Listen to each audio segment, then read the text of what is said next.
Welcome everyone to the Society of Thoracic Surgeons Congenital Heart Surgery Database monthly webinar.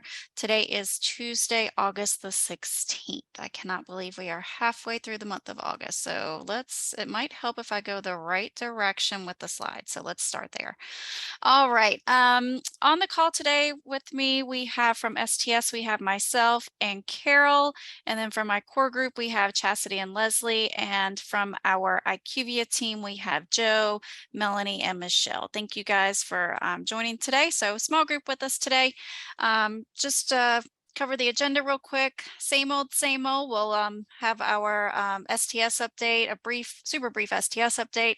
Then I'll give a quick update on AQO 2022, and I forgot to add in the bullet for Chastity's education, so I apologize about that, Chastity. Then I'll turn things over to Chastity for education, and then we'll finish up as usual with our user feedback. So please submit your questions via the Q&A. If you'd like to raise your hand, just use that raise hand function and make sure your microphone is enabled on your end. All right, for STS updates, our August training manual is posted. You'll see I don't have anything new added since our last call a couple of weeks ago. So again, the August training manual is posted and available out on the STS website. The 2022 harvest update, of course, as you all are aware, the task force did make that decision to only conduct the fall 22 harvest this year. And that fall 22 harvest does include OR dates up through June 30th of 2022. The fall 22 harvest is scheduled to close September 16th at 11:59 p.m. Eastern time, and the opt-out date for the fall 22 harvest is September 20th. So please be sure and get those opt-outs into us by the 20th if you do choose to opt out of this year's harvest. Also, one important thing to remember, as we've discussed on many previous webinars, but just a reminder that the updated stat scores will be implemented in this fall 22 harvest analysis. And those updated stat scores will be applied to the entire reporting period. So those that reporting period does include July 1, 2018 up through 6/30 of 2022. Also, just right now, a reminder, the public reporting website is currently scheduled to be updated by the end of the August. And again, we'll utilize results from fall 21 harvest analysis. If you have any questions regarding public reporting, please reach out to Sydney directly. And Sydney can be reached at sclinton@sts.org. Also, the 22 audit update for those sites that were selected, the audit is currently underway. If you do have any questions related to the audit, please reach out to Angie and CRS directly, and they can assist you with any questions you have about the audit process. All right, just a brief AQO update 2022. Just a reminder, the AQO is scheduled for October 26th through the 28th in Providence, Rhode Island. We do look forward to you guys joining us. If you are able to join us live and in person, we cannot wait to see everyone. Just a reminder, AQO registration is open and we do encourage you to get registered as soon as possible. Early bird registration pricing is valid up through Friday, August the 26th. So you've got 10 more days to take advantage of that early bird pricing. So please just go ahead and get registered for AQO. And again, all of our prices are included here. I won't go through all of those. I'm sure you guys are sick of me covering all of that information, but of course, our AQO early bird pricing is in effect up through August the 26th. Also, just a reminder, the congenital session is scheduled for Friday, October the 28th. So that will be our full day of all things congenital. Just a reminder, if you do select the virtual pass option, it is just very important to remember that this will not be a live stream event. All of the in-person sessions will be recorded and will be available to you in mid-November. All of the on-demand content will be available beginning mid-October. But the live in-person sessions will be recorded and available for all of our virtual pass members as of mid-November. Also, the slide just gives you a brief rundown of everything you get virtual versus in-pass, virtual pass versus in-person. If you have any questions, please do not hesitate to reach out to us. Also, educational sessions and social events, everything will be taking place at the Rhode Island Convention Center. We have reserved that block of room, so at the Omni Providence Hotel. So please be sure to take advantage of that special AQO group rate. And of course, that group rate is available through October the 4th or until we are sold out. Also, just before I turn things over to Chastity, just a quick reminder that AQO is going green this year. So all of the meeting materials, presentations, case scenarios, all of that will be available up on the STS website and available to the AQO site and available to you prior to the meeting. So we do encourage you to print out any materials that you will be bringing with you if you will be joining us in person. And also there is the agenda, preliminary agenda is available out on the STS website if you would like to take a look. So just a quick little to remind you all where everything is located. If you go out to the STS database webpage, if you click on meetings, go down to live courses, click on 2022 advances in quality outcomes. You can view the preliminary agenda here. And again, just register by August 26th for the early bird rates. Also, you can get the link to registration, request a justification letter, book hotel, all things AQO can be found here on our AQO page on the STS website. And again, if you have any questions, please don't hesitate to reach out to us and we can help you get those questions answered. All right, that's all that I have. Again, just not much new information from me on this end. So next I'm going to turn things over to Chastity so she can get started. All right, Chastity. Excellent, thank you. We have a lot to get through today as this is one of our final webinars prior to our harvest close in September. So there are a few education points I want to get through, as well as a review of the harvest tools. So next slide. First thing that we are going to focus on is coding. When we code a Norwood procedure, we also need to code the source of pulmonary blood flow. Next slide.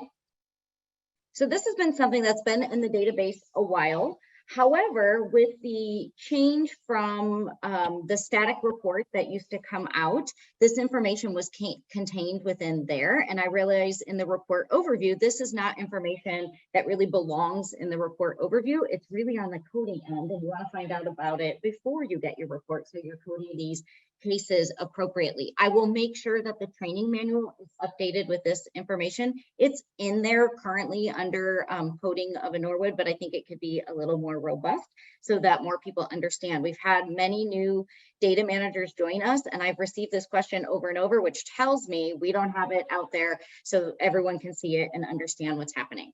When you code a Norwood procedure, excuse the heading that says primary procedure determination, it's fake.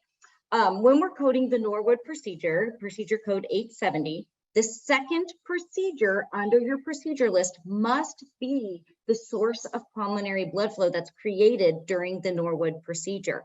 So you have a couple of choices, and we'll go through that list in a minute. If you have not coded the source of pulmonary blood flow as your second procedure, as I've included down below, if this were your software and your procedures, you code your Norwood procedure. Number two, no matter what the SAT score is, no matter what other procedures you've completed, number two has to be that source of pulmonary blood flow, followed then by any other procedures you may have completed during your Norwood procedure.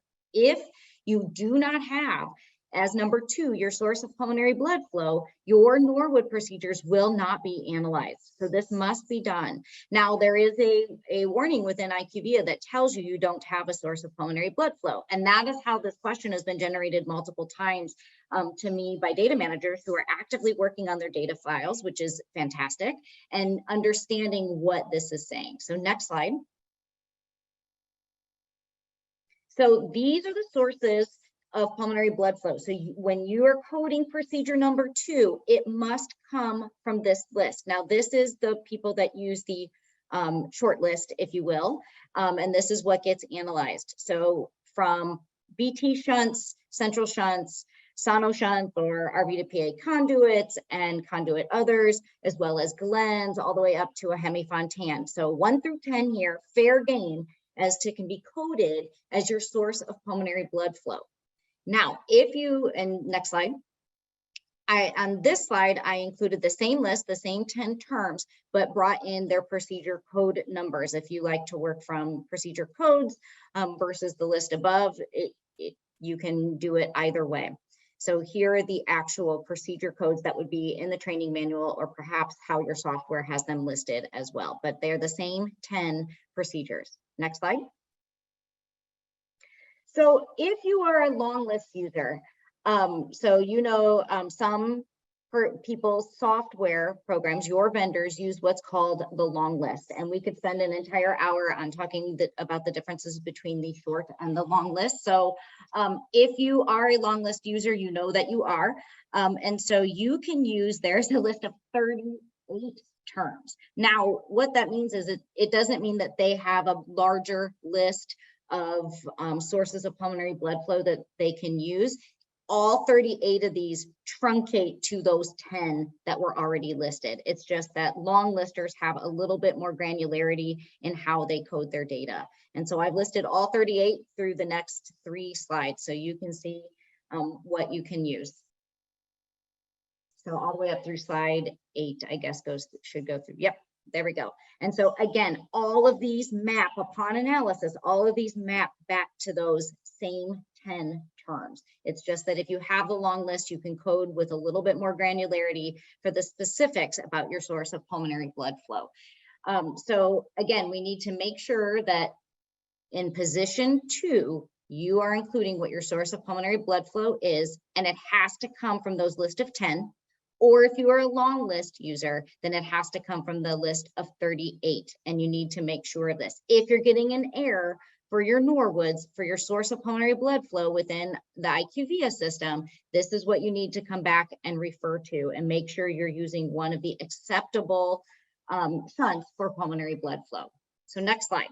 This is where confusion is coming in. You know that if you code a Norwood, when you go to your procedure specific factor questions, you're also again coding your source of pulmonary blood flow. So we recognize in version 3.41, it's kind of dual data entry. So many data managers that are submitting questions are saying, I have my source of pulmonary blood flow right here and answered in these questions. So what am I missing? And so what you're missing is the dual coding for 3.41, requiring it to be the source of pulmonary blood flow to be entered as the second procedure in your procedure list, as well as in completing the procedure specific factors. So recognize that these are a difference, and for right now in version 3.41, and as we wrap it up, that we have to do this in both places. The good news is in version 6.23, we don't want this. And so we're going to continue to have you use the second position under your procedures as the source of pulmonary blood flow, and we've removed then the sources of pulmonary blood flow from the procedure specific factor list, but not until version 6.23. So in 3.41, we need to continue to do it in both places. So you've got to remember, because there's no check for this, that if you code it one way under your procedures, that you're coding it the same way under procedure specific factors. If you realize you made an error and your procedure specific factors differ, you got them, or you change one or the other, you've got to make sure that both are consistent just for accuracy in your database. All right, enough on that. Next slide, we are going to focus on coding of Fontan other procedures. And this has been fun. All right, next slide. So for procedure 1030, Fontan other, the definition in the training manual currently reads that it's an other Fontan procedure not specified in the procedure code. So again, we have a list of Fontan procedures that you could have completed. And if you have completed a type of Fontan that is not included in that list, then you're coding Fontan other.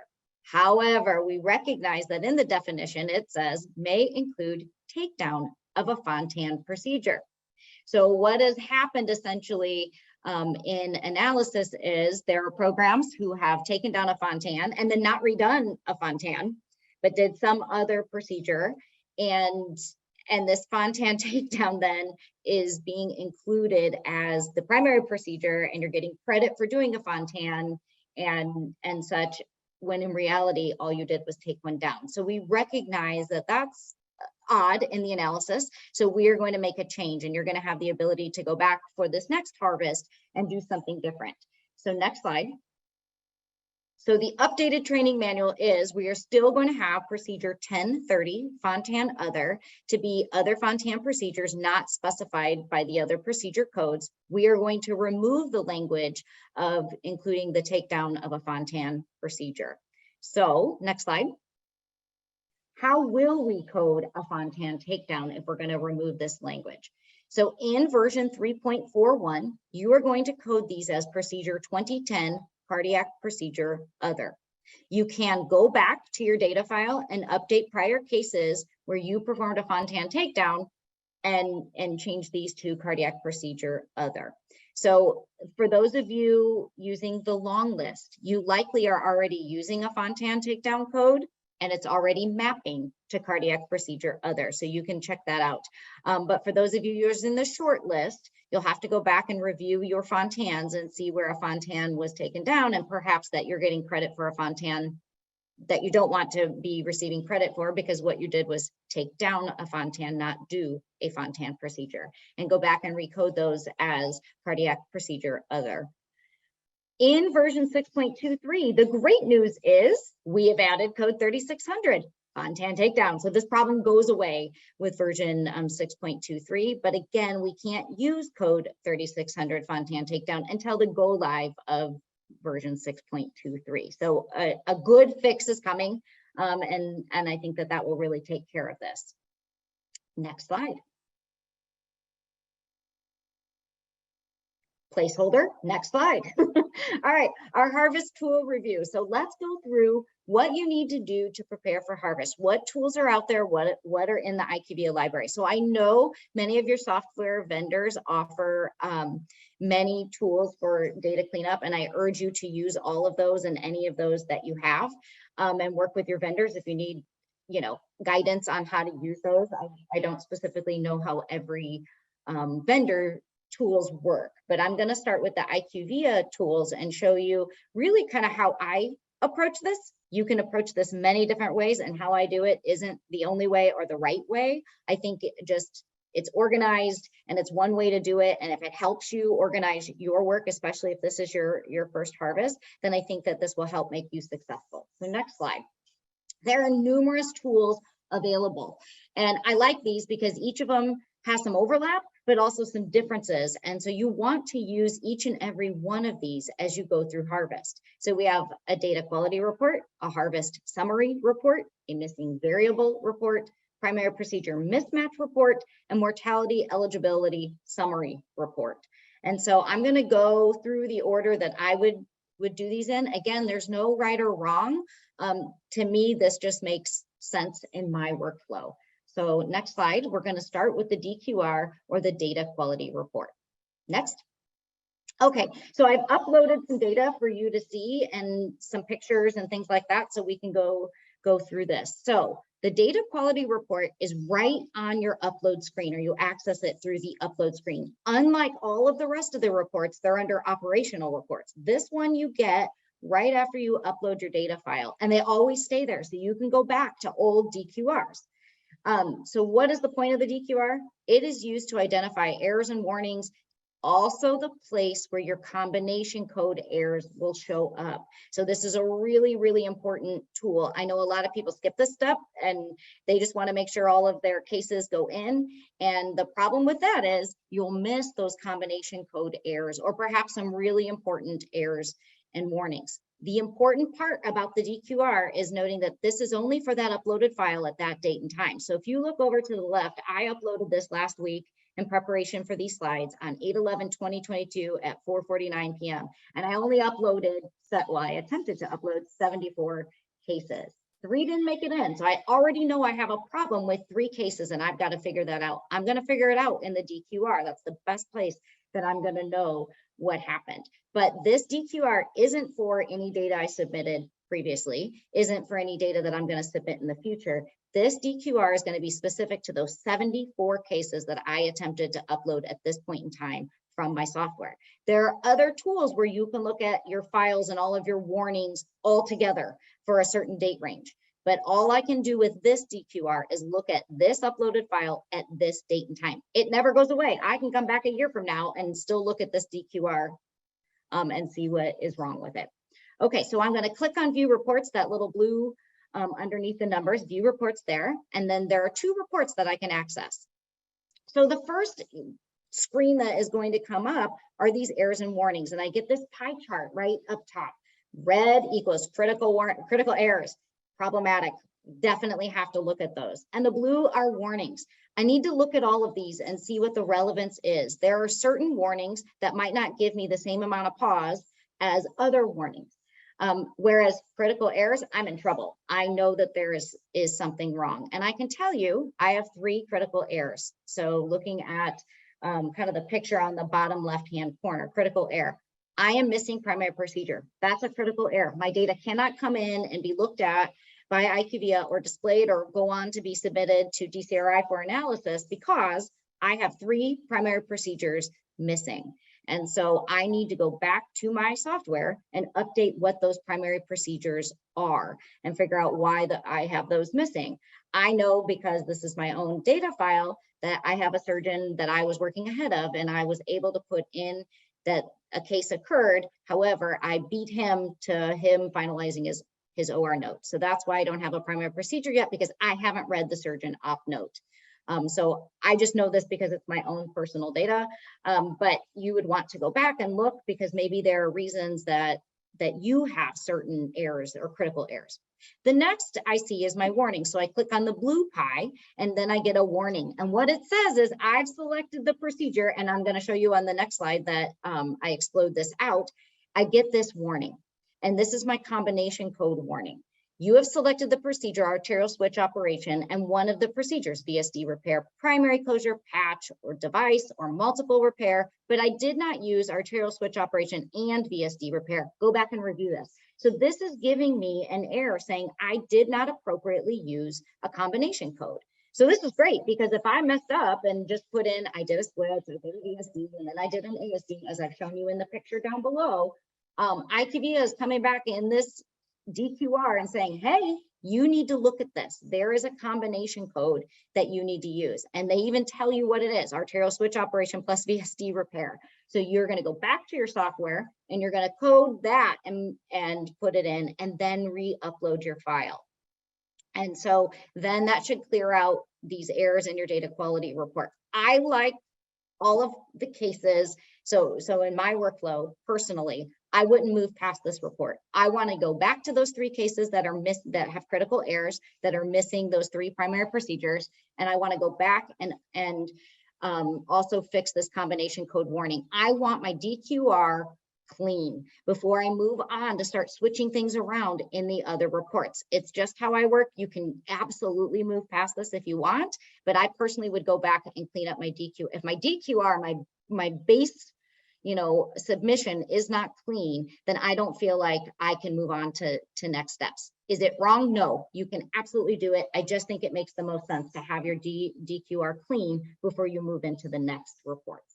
All right, next slide.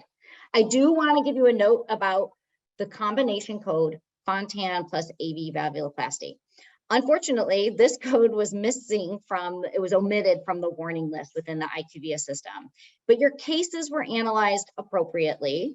So DCRI changed the separate procedures to the appropriate combination procedure of Fontan plus AV valvuloplasty, but IQVIA is working right now to rectify this, and so it will show up in the list eventually. This may not be done by the time of our harvest submission in September. So you're going to want to use your local software to identify missed combination codes just for Fontan AV valvuloplasty. So you want to go back through all of your Fontans and see if you've done any AV valvuloplasties. And on the next slide, I have listed what the Fontan procedure codes are, as well as the AV valvuloplasty codes. So if you've done any of the listed Fontan procedures, and it's completed with one of the listed AV valvuloplasty procedures, then you want to code this combination. It's procedure 2340, which is Fontan plus AV valvuloplasty. So again, you can pull all of your Fontans and then see if you've done in any order any of the AV valvuloplasty procedures. If you've done one of these Fontans and you haven't otherwise touch an AV valve, then don't worry about it. Your Fontan is coded appropriately. But if you happen to have done one of the AV valvuloplasty procedures, then you do want to code the combination procedure 2340. Okay, so moving on, there is another report that is located within the DQR. So it's a second tab at the bottom of your DQR, and it is called the Critical Summary Report. And this is, you're going to enter a submission date filter. So how many submissions do I want to go back and look at all at one time? And so I just put in some dates of, you know, from January of 2022 to 8/11/2022, which is way out of our harvest window. But I just wanted to take a look at this. So I enter that, I hit run report, and then the submission summary comes up top. And it has all the submission dates that I have made during 1/11/2022 to 8/11/2022. And I cut off much of this report just for illustrative purposes, but you can see it tells me the surgery dates that I included in all of my submissions, what was the last surgery date, then also did my file pass, and so pass or fail, what was my total number of records in each file, successful records versus failed records. And so you can see I have those 3 failed records, which I already know about within the DQR.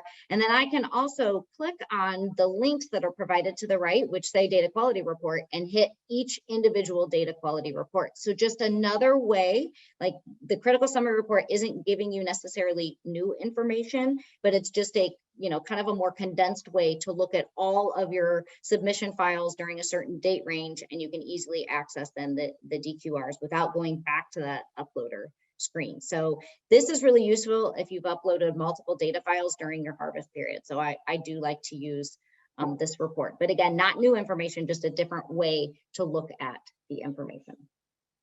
Okay, next slide. So now I move to the harvest summary report. So let's take a look at that. Next slide. The location of your harvest summary report is in the operational report. So on the left-hand side within your IQVIA system, it's kind of a dark gray bar. You have something called operational reports. You click on that, and then there's a whole list of operational reports. And so harvest summary is one of the reports listed there. This will help you identify your warnings.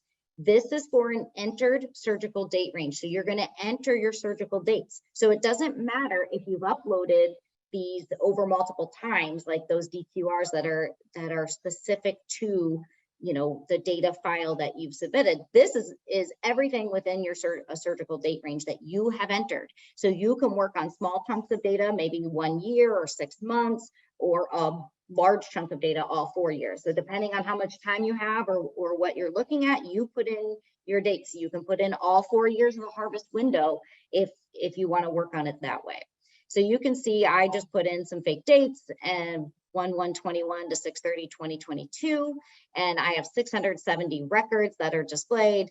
In the blue, you know, almost 40% of them have some outstanding warnings, whereas the green, I have no validations outstanding. So of course, I'm going to click on the blue and find out what these warnings are and start working from there. I can tell you that there are things that are warnings that I may or may not address during harvest. So one thing that shows up as a warning is missing 365-day status. Now I'm working, of course, to complete those. I just know that there are some at this point in time that I don't have. My file will still be submitted. It does not count against me in the missing. It will not remove me from the analysis. So I know those warnings are there. I may move past those, or maybe I, you know, export that list and start working on who's missing, and that's my order. But just go through all of the different warnings that are there to make sure you're not missing any warnings.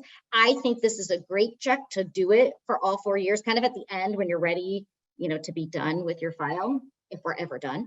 When you're done with your file, to run all 4 years and make sure all of my outstanding warnings that are incredibly important to my data harvest are completed. And so you definitely, this is a great place for that final check of, okay, I've entered all 4 years. What do I look like? What can I anticipate here? Okay, next. From here, I move on to the missing variable report. Okay, so as we look at this, you're going to enter your surgery date range. So again, it doesn't matter how many file uploads you've made like your DQR. It doesn't matter how many times you've uploaded data, you're entering a surgery date range, and this report will give you everything within that surgery date range. Again, at the end, you want to come back and put all 4 years in and make sure you've cleared everything that's of utmost importance to the harvest that can't be missing, or you could be in jeopardy of not receiving your report. You can also, when you set your parameters of your surgery date range, you can also select if you want to look at only index operations or not. So understanding that the index operations are the only ones that are analyzed, I think it's a great place to start there with just your index operations. And you can do small chunks of data, large chunks of, all 4 years, 1 year, 6 months, 1 month, however you want to work on this. Just remember, in the end, you want to go back and make sure you've cleared everything for all 4 years. If you have the time to look at non-index operations, I think that's great. It makes your local data stronger. But again, you're focused on definitely the index operations. So this is used to identify any missing fields. It doesn't matter how important or not important it is. It doesn't matter if perhaps you didn't know it. If you've marked unknown as an option because your software vendor gave you the ability to mark unknown, then it will show up here as missing. This report doesn't know that you've looked for this field 1,500 times and you just don't know it. This is just saying, hey, this field is either unknown or blank, just so you know. So you've got to know what's important here to look at. So on the left-hand side, you can see that there's a filter. One says all, mortality, anesthesia, and risk model. So as you know, mortality variables and risk model variables are some of the most important things to look at, because that is what makes sure that you don't have so much missing that you don't get your report or a mortality analysis or a table 16. And so that's definitely the filters that I start with. All is great because I can see everything here. But I think that then I would work through mortality and risk model as the next 2 places, then followed by anesthesia fields, then all fields. Now you can dump this into Excel and it makes it kind of much easier to go through and look at, because if you're using all, that list could be quite long as to what's missing. So you have a missing percent, as well as then the number of records where that is missing. So like airway size intubation, so my endotracheal tube size is missing on 5%, but it's only one case where that is missing. And so probably something that is recorded somewhere that I just failed to enter. So next slide. All right, so up top, I have filtered for the risk model variables. So this is going to show you what the variables that are missing from the risk model, their missing percentage, and then the number of cases that these are missing from. And sorry for that extra field being highlighted because of where my cursor was when I pulled the picture. But you can see in this one case, I have missing premature birth, pre-op factor, previous cardiothoracic surgery operations, and weight in kilograms. This is a dummy case I put in so that I could have some data to display here. But so I know that this case is going to be excluded because it's missing one of the absolute variables that is needed for the risk model. So I need to go in and make sure these are done, or that case is going to be excluded from the missing. If you have a high number of any of these fields missing, then you run the risk of your entire analysis, every case being thrown out of the risk model. So we definitely don't want that. This is where you come to see where you're missing your risk model variables. Down below then, I filtered the report by the mortality variables. And so this is identifying cases with missing variables from the mortality analysis. So it's going to look at 30-day status, database discharge status, hospital discharge status. So you can see here, it's identified that there are 35 cases of 38 that are missing that 30-day status. So I definitely have some work to do in this file to clean this up, because otherwise I have lots of cases that are going to be excluded from my harvest file, and 35 missing cases is going to definitely put me over the threshold for missing. So incredibly important to come here into your MVR and look at your mortality and your risk model filters and variables and see what's missing.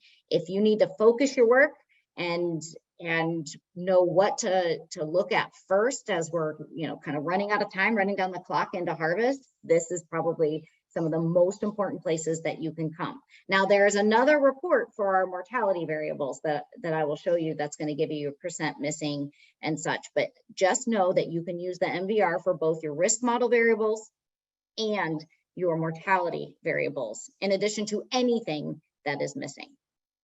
All right, next slide. So now we're going to look at the mortality eligibility summary report. Next. So this again is located in your operational reports, and it's used to identify the missing fields for mortality analysis. And those fields are, like I've already said, hospital discharge, database discharge, and your mortality status at 30 days after surgery.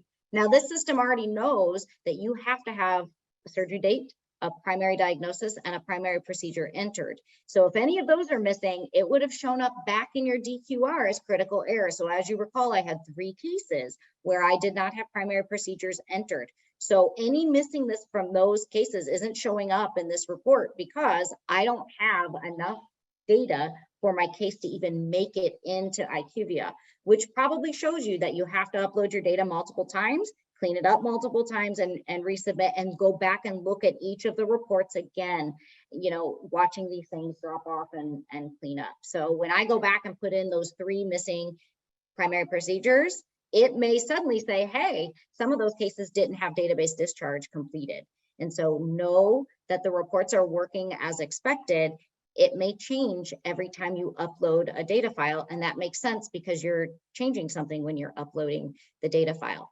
So as we look to the picture on the right, you're going to enter your harvest surgery date range. So again, it'll pick up everything and all that is sitting there in IQVIA that they can run this report against. So it doesn't matter when you uploaded it, you put in the surgery dates, and if there's missingness of these mortality fields between those surgery dates, it will reveal here in this report.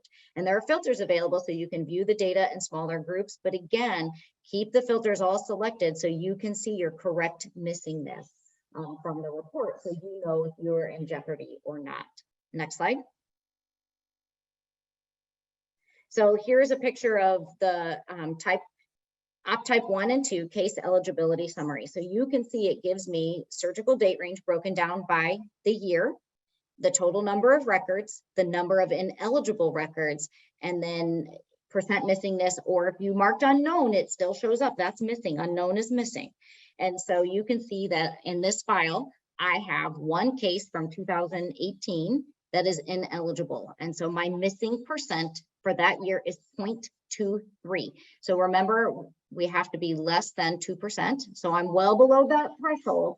However, I don't like this. And, I want to chase this kid and find out where he is and where his status is. But when I need to know what's missing from him first, what is making that missing? So as I look, if I click on that top table, it will bring me the detail down below, and I can see that this patient's 30-day status is missing.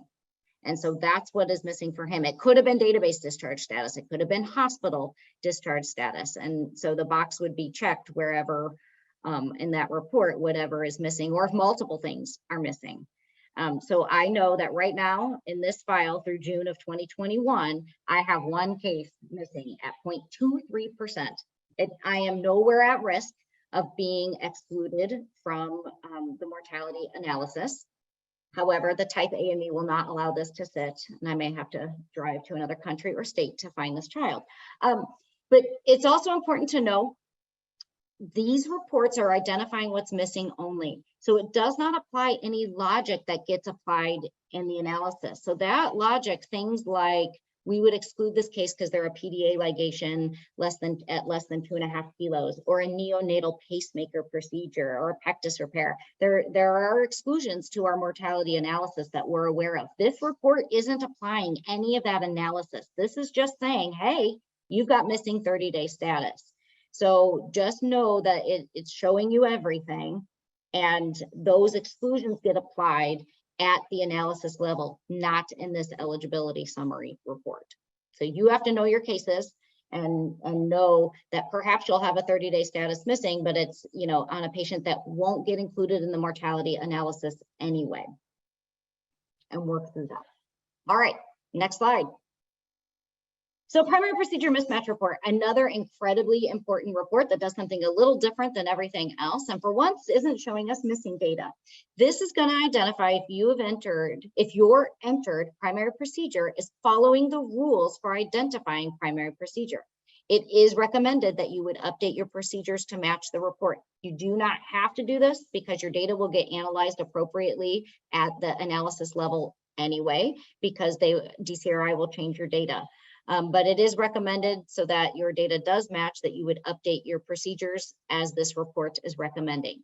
Know that there are times when rules get added over time, and so the primary procedure determination report may change over time. Our stat score update is a really good example of us having to go back and look at this primary procedure mismatch report, perhaps for cases that we've already looked at, but because their stat scores changed, it may have changed which procedure should be indicated as primary. Next slide. So as I look at this report, I had one that showed up, and you can see here that what I uploaded, I entered into my software and then uploaded was a pulmonary valvuloplasty code 590. But STS is saying that it should be code 510 RVOT procedure, and I had that listed as the secondary procedure. And so I need to go into my software, which I did after I ran this report, and change the RVOT procedure to be primary. And then once I change it, I need to upload a new data file to make sure that the primary procedure mismatch report is clean. Now, it's important to note that they can only look at the procedures that you have entered. So if you have wrong procedures, there's no way for IQVIA to know or to give you an error to say, hey, this is a mismatch. So you have to have the correct procedures listed, and then they're telling you you've indicated something different as primary than what should be based on the rules. And so then again, we recommend that you would go and change your report to match. Okay, so we've gone through a lot of information, and I just have a few, kind of questions that I get over and over, and that hopefully this will help you get through this. So how do I know if I have missed coding any available combination codes? So remember, the combination code warnings come out in the DQR. So if you have coded both procedures that make up a combination, the DQR will report this as a warning. So I always start there and recommend starting with the DQR to look for those combination codes. And then there is a document that is listed on the STS website under additional resources, and it is called STS procedure codes, is that right? Or combination procedure codes, I believe. Yep, STS combination procedure codes is what it is coined. And so it is there under the additional resources in case you want to look at why something is being changed to a combination code or giving you a warning for a combination code. All of the combination codes are also in your data collection form, and so you will see them there. Okay, next slide. How do I know what the error or warning message is telling me? So sometimes when I'm working within the IQVIA platform, it's hard to see what the message is actually saying to me. So I like to export those into Excel, because then I can see that exploded message in full, what it's exactly saying. And so I just like to export those to Excel. But there is a document in the IQVIA library called the Errors and Warnings Reference List.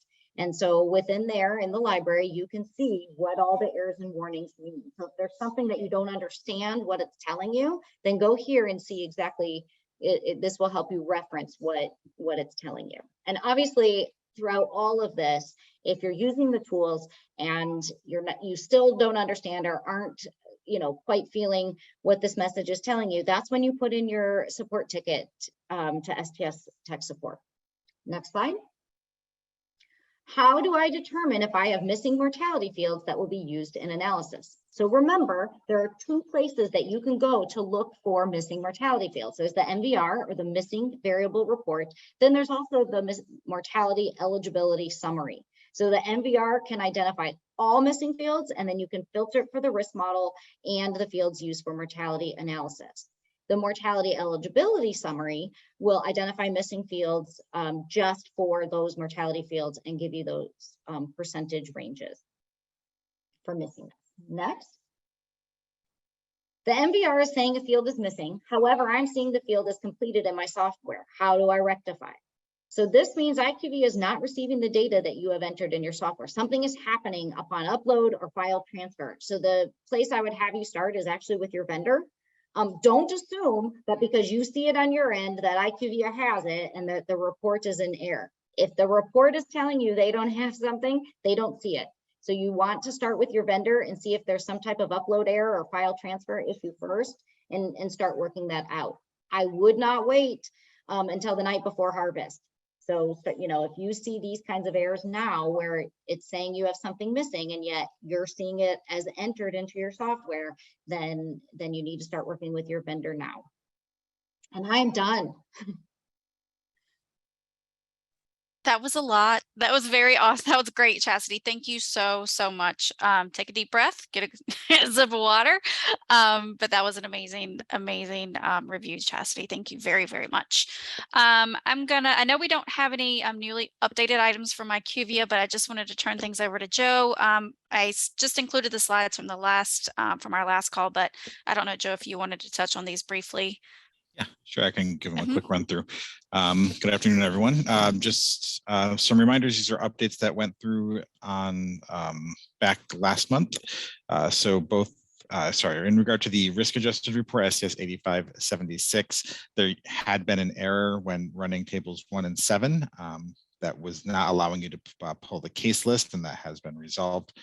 And then for the uploader, STS 8555, there was a critical error preventing sites from uploading records with surgery dates July 1st, 2022 or later. That has been resolved and those records should now go through appropriately. Next slide. For the risk adjusted reports, STS 8578, the aggregate column results for table 1 and 18 were being pushed onto separate pages when exporting the report, and that should now no longer occur.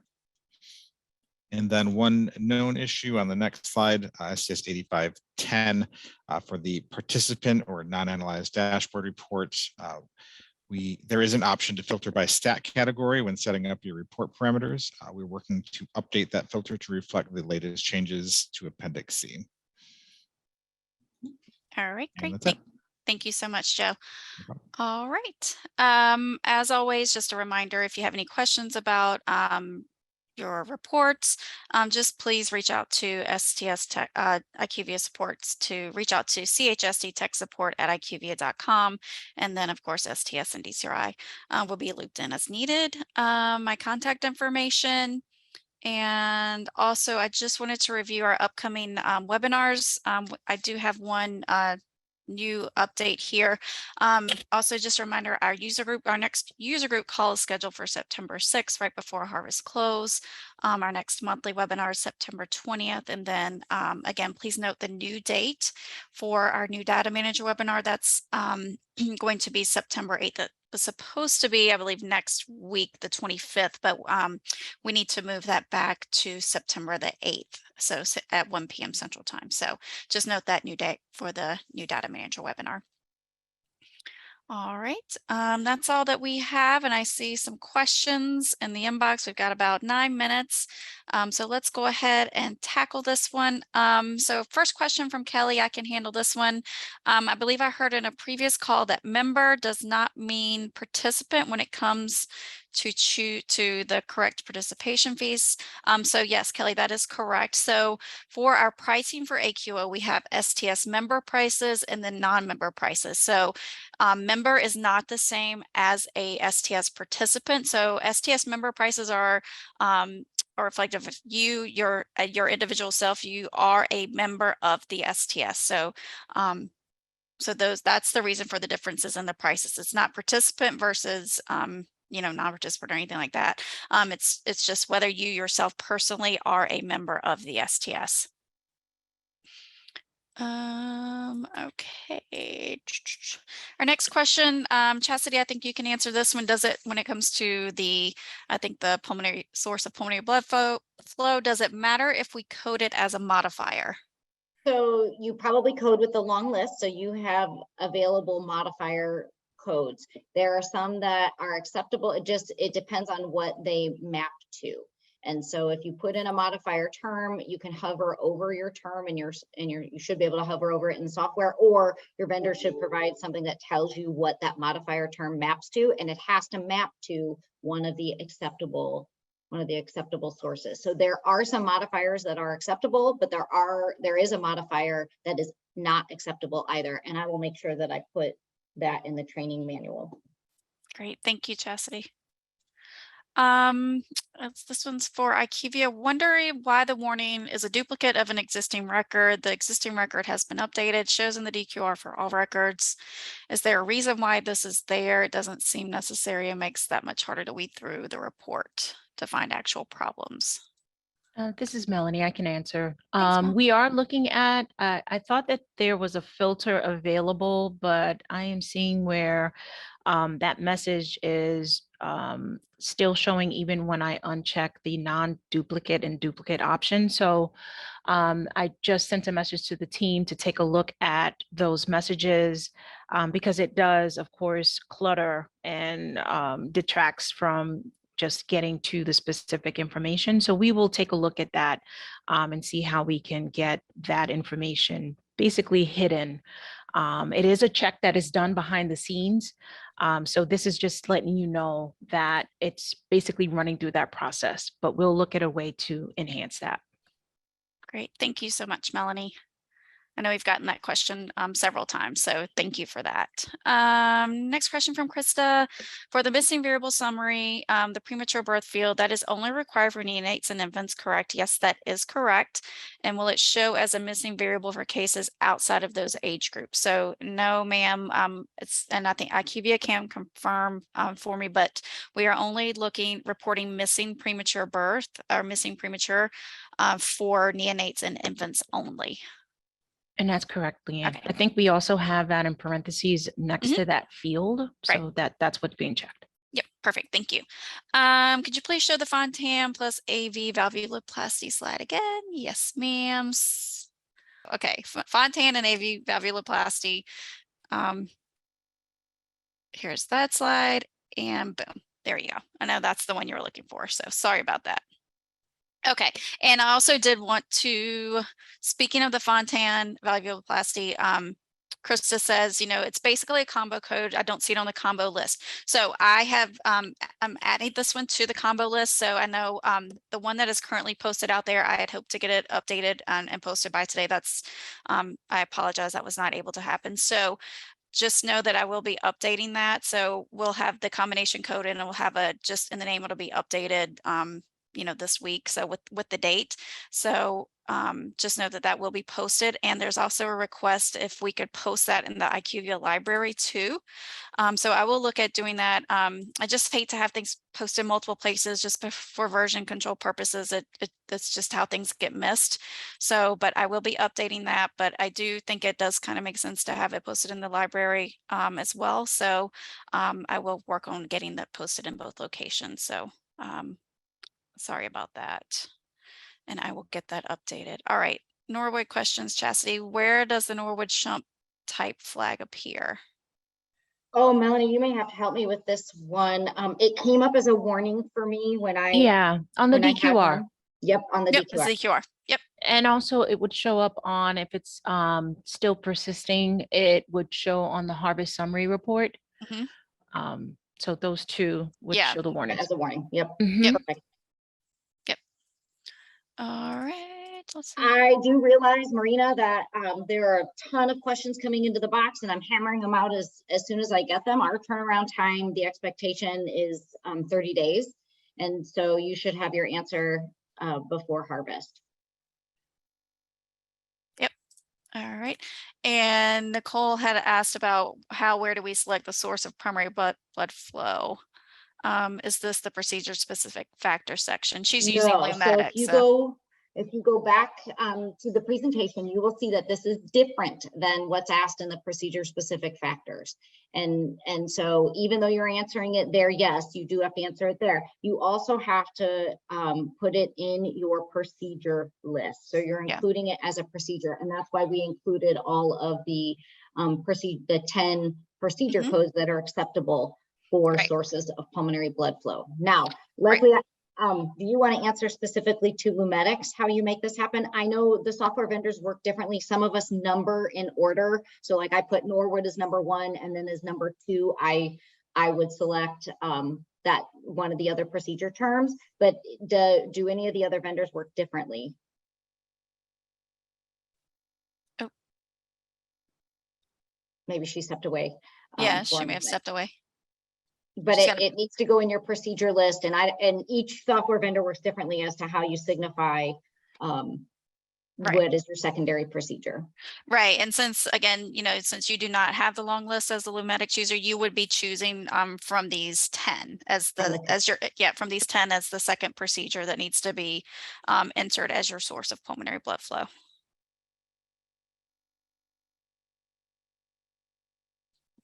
So there we go. And all right. Wow, that's okay. That is, we are right on time and no more questions. We covered all the questions in exactly an hour. So that is great. Chastity, thank you so much. That was an extremely helpful review with a lot of very, very important information. Again, if you guys have any questions, we do know that harvest close is coming up very soon, in 4 weeks and 1 month from today. So again, I do apologize for not having that updated combo code list available and posted out on the website. It will be available and posted this week. And again, it will have updated, the date of this week in the name of the document. So you will know that you do have the most current version of the document. So again, I do apologize for that. And it will be posted. I'll have it posted in the IQVIA library as well as on the STS website. So it's in both locations. If you guys have any additional questions or need anything from us, please do not hesitate to reach out. We are here to help in any way possible. We appreciate you guys so very much. Chastity, Leslie, thank you guys for all that you do. And also all of our core group members. I greatly appreciate you all. Carol, Leslie, Carol and IQVIA team, thank you guys so much for being here with me today. And again, if you guys have any questions, just reach out. My contact information, you guys know how to get in touch with me. It's best to just shoot me an email and I will get back to you as quickly as possible. Angry scrolling, please ignore. Great job, Leanne. Julie, thank you. Thanks, guys. And again, just a reminder, we have moved our new data manager webinar to September the 8th. So thank you guys. I hope you guys have a great rest of the week and we will see you on the 6th of September. Thanks, guys.